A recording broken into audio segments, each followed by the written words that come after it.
Sabi pa ng Katoliko sa Pasyon, yun daw dalawang banal na papatayin ng hayop na 666 ay mabubuhay na maguli raw yun nang maging 4 na araw na. As usual, mali na naman, para namang hindi nagbabasa ng Biblia ang mga Katoliko. 3 araw at kalahati lang eh. May 6 na oras pa bago mag-ika-4 na araw eh. Hindi po pwedeng okay lang yun. Dahil may kahulugan yun pag 4 na araw na eh. Nabubulok na yun pag ganun. Pag nasa 3 araw pa lang, ay hindi pa yun nabubulok. Kaya mahalagang malaman yung eksaktong impormasyon. Hindi talaga mapagkakatiwalaan ng Katoliko sa ika-aalam ng impormasyon tungkol sa katotohanang ikaliligtas. Fake news ang matututunan ng mga tao pag sa kanila makikinig. Hindi accurate magturo eh. Basa Biblia. Juan 11:39. Sinabi ni Jesus, alisin ninyo ang bato.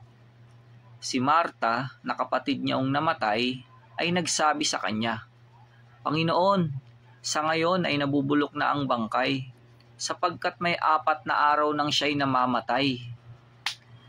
Mateo 12:40. Sapagkat kung paanong si Jonas ay napasatya ng isang balyena na 3 araw at 3 gabi, ay gayon ding mapapasailalim ng lupa na 3 araw at 3 gabi ang anak ng tao. Gawa 13:33,37. Na tinupad din ng Diyos sa ating mga anak nang muling buhayin niya si Jesus.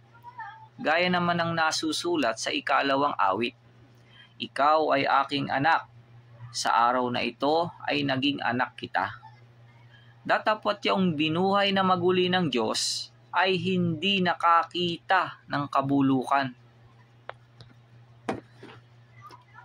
Pabasa Pasyon, Catholic Book.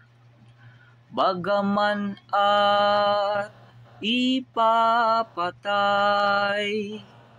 ang dalawang mga banal, kung maging 4 na araw ay mag-uling mabubuhay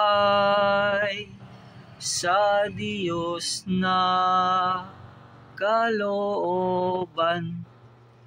Apokalipsis 11:7,11.